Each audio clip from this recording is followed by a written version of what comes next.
14वां अध्याय।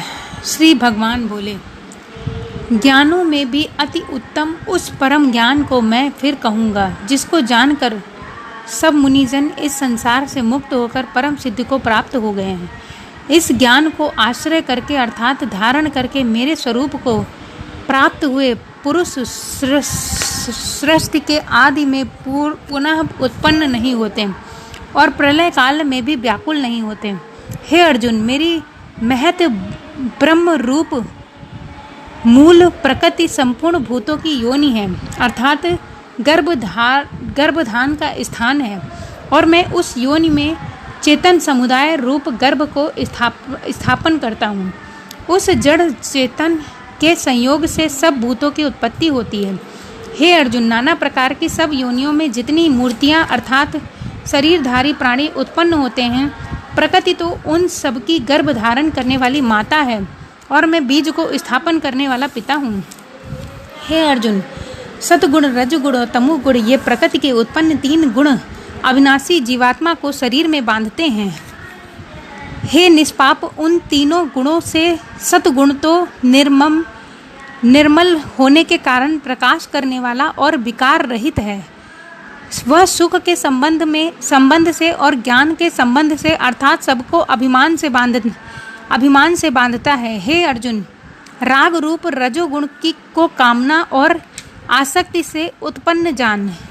वह इस जीवात्मा को कर्मों के और उसके फल के संबंध में बांधता है। हे अर्जुन, सब देवाभिमानियों को मोहित करने वाला तमोगुण को तो अज्ञान से उत्पन्न जान। वह इस जीवात्मा को प्रमाद, आलस्य और निद्रा के द्वारा बांधता है।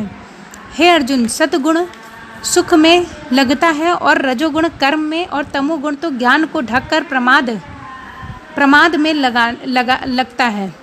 हे अर्जुन, रजोगुण और तमोगुण को दबाकर सतगुण और तमोगुण को दबाकर रजोगुण, वैसे ही सतगुण और रजोगुण को दबाकर तमोगुण होता है अर्थात बढ़ता है। जिस समय इस देह में अंतःकरण और इंद्रियों में चेतनता, विवेकशीलता उत्पन्न होती है, उस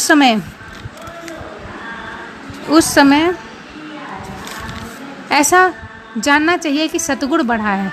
हे अर्जुन, रजोगुण के बढ़ने पर लोभ, प्रवृत्ति, स्वार्थ वृद्धि और कर्मों के संभाव को से आरंभ, आसक्ति और विषय भोगों की लालसा, ये सब उत्पन्न होते हैं। हे अर्जुन, तमोगुण के बढ़ने पर अंतःकरण और इंद्रियों के अप्रकाश कर्तव्य कर्मों में अप्रवृत्ति और प्रमाद अर्थात व्यर्थ चेष्टा और निद्रादि अंतःकरण की मोहनी प्रवृत्तियाँ ये सब उत्पन्न होती हैं। तब यह मनुष्य सतगुण की वृद्धि से मृत्यु को प्राप्त होता है। तब तो उत्तम कर्म करने वाले निर्मल दिव्य स्वर्गवादी लोगों को प्राप्त होता है। रजोगुण के बढ़ने पर मृत्यु को प्राप्त होकर कर्मों की आसक्ति वाले मनुष्य में उत्पन्न होता है तथा तमोगुण के बढ़ने पर मरा हुआ मनुष्य कीट, पशु तथा मूढ़ योनियों में उत्पन्न होता है। श्रेष्ठ कर्मों का तो सात्विक और सुख, ज्ञान और वैराग्य निर्मल फल कहा जाता है। राजस कर्म का फल दुख और तामस कर्म का फल अज्ञान कहा जाता है। सत्वगुण के ज्ञान उत्पन्न होता है, रजगुण से निस्संदेह लोभ और तमोगुण से प्रमाद और मोह उत्पन्न होता है और अज्ञान भी होता है। सतगुण से स्थित पुरुष स्वर्गादि उच्च लोकों को प्राप्त हो जाते हैं। रजोगुण में रजस पुरुष मध्य में अर्थात मनुष्य कर्मों में रहते हैं और तमोगुण के कार्य रूप निद्रा, प्रमाद और आलस्यों में स्थित तामस पुरुष अधोगति, कीट, पशु आदि नीच योनियों तथा नरक को प्राप्त होते हैं। जिस समय दृष्टा तीनों गुणों के अतिरिक्त अन्य किसी को करता नहीं देखता, तीनों गुणों से अत्यंत परे सच्चिदानंद घन मुझ परमेश्वर को तत्व से जानता है, उस समय मेरे स्वरूप को प्राप्त होता है। ये पुरुष शरीर की उत्पत्ति के कारणवश इन तीनों लोकों के उल्लंघन करके जन्म, मृत्यु, वृद्धावस्था और इस प्रकार दुखों से मुक्त होकर परमात्मा को प्राप्त होता है। अर्जुन बोले, इन तीनों गुणों से अतीत पुरुष किन किन लक्षणों से युक्त होता है और किस प्रकार के आचरणों को करने वाला है? हे प्रभु, मुझे किस उपायों से इन तीनों गुणों के अतीत होता है? श्री भगवान बोले, हे अर्जुन, जो पुरुष सतगुण के कार्य रूप प्रकाश को और रजोगुण के कार्य रूप प्रवृत्ति को और तमोगुण के कार्य रूप मोह को ना तो प्रवृत्त होने पर उसमें द्वेष होता है और न निवृत्त होने पर आकांक्षा करता है, जो साक्षी के सदस्य स्थित हुआ गुणों के द्वारा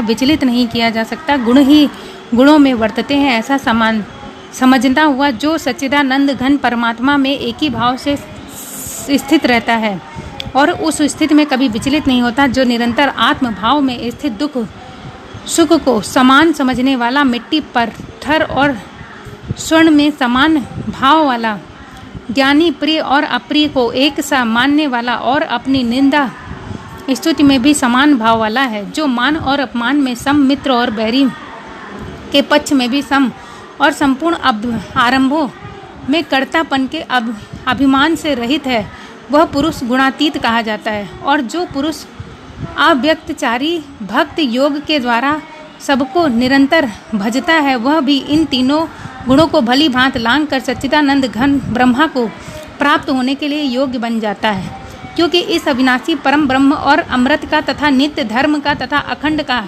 एक रस आनंद का आश्रय ही है। 14वां अध्याय समाप्ति।